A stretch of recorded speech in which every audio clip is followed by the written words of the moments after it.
Weekend ಒಳಗೆ ಒಂದು ಚಲೋ ನಾಷ್ಟ ಮಾಡ್ಬೇಕಂತೇಳಿ ಚನ್ನಚಂದ್ರದಿಂದ 1.5 ತಾಸು ಜರ್ನಿ ಮಾಡ್ಕೊಂಡು ವಿದ್ಯಾರ್ಥಿ ಭವನ ಕಡೆ ಹೋಗಿದ್ದೆ. ಇಲ್ಲಿ ನಾಷ್ಟ ಮಾಡ್ಬೇಕಂದ್ರೆ ಫಸ್ಟಿಗೆ ಟೋಕನ್ ಇಸ್ಕೋಬೇಕಂತ್ರಿ.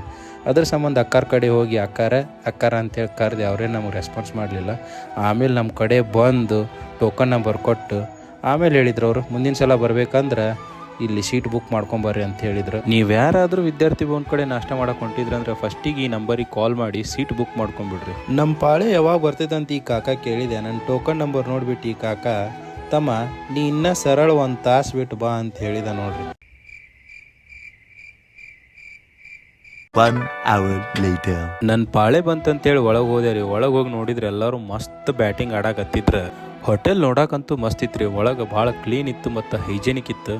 ನಾವು ಪದ್ದಸಿರಿ ಬ್ಯಾಟಿಂಗ್ ಆಡ್ಬೇಕಂತೇಳಿ ಫಸ್ಟಿಗೆ ಒಂದು ಸಿಂಗಲ್ ಇಡ್ಲಿ ವಡ ತರಿಸಿದೆ. ಇಡ್ಲಿ ವಡ ಸಾಂಬಾರ್ ಒಳಗೆ ಡಿಪ್ ಮಾಡಿ ಕೊಟ್ಟಿದ್ರು ನೋಡ್ರಿ. ಸಾಂಬಾರಂತೂ ಗಿಚ್ಚಿತ್ತು. ಇದಾದ್ಮ್ಯಾಗ ಒಂದು ಪೈನಾಪಲ್ ಫ್ಲೇವರ್ ಶಿರಾ ಹೇಳಿದೆ ರೀ. ಲೈಫ್ದಾಗ ಫಸ್ಟ್ ಟೈಮ್ ತಿಂದಿದ್ರಿ ಇಂಥ ಶಿರಾ. ಇಲ್ಲಿ ಬಂದ್ರೆ ಈ ಶಿರಾ ಮಿಸ್ ಮಾಡಕ್ಕೆ ಹೋಗ್ಬೇಡ್ರಿ, ಅಷ್ಟು ಮಸ್ತ್ ಇತ್ತು. ನೆಕ್ಸ್ಟ್ ಒಂದು ಪುರಿ ಹೇಳಿದೆ ರೀ. ಪುರಿ ಜೊತೆ ಪಲ್ಯ ಕೊಟ್ಟಿದ್ರಲ್ಲ, ಅದು ಮಸ್ತ್ ಇತ್ತು.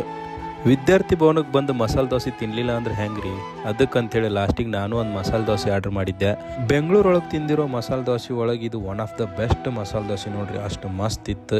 ಎದಿಮಠ ತಿಂದು ಲಾಸ್ಟಿಗೆ ಒಂದು ಕಪ್ ಕಾಫಿ ಕುಡಿದೆ ರೀ. ವಿದ್ಯಾರ್ಥಿ ಭವನ ಒಳಗೆ ನಾಷ್ಟ ಅಂತೂ ಮಸ್ತ್ ಸಿಗ್ತೈತೆ ನೋಡ್ರಿ. ಬಂದು ಒಂದ್ಸಲ ಟ್ರೈ ಮಾಡಿ ನೋಡ್ರಿ. ಮತ್ತು ಮುಂದಿನ ವಿಡಿಯೋದಾಗ ಸಿಗೋಣಂತ. ಹಂಗೆ ನಮ್ಮ ಪೇಜ್ನ ಫಾಲೋ ಮಾಡ್ರಿ. ಹೋಗಿ ಯೂಟ್ಯೂಬ್ದಾಗ ಸಬ್ಸ್ಕ್ರೈಬು ಮಾಡ್ರಿ. ನಮಸ್ಕಾರ ರೀ.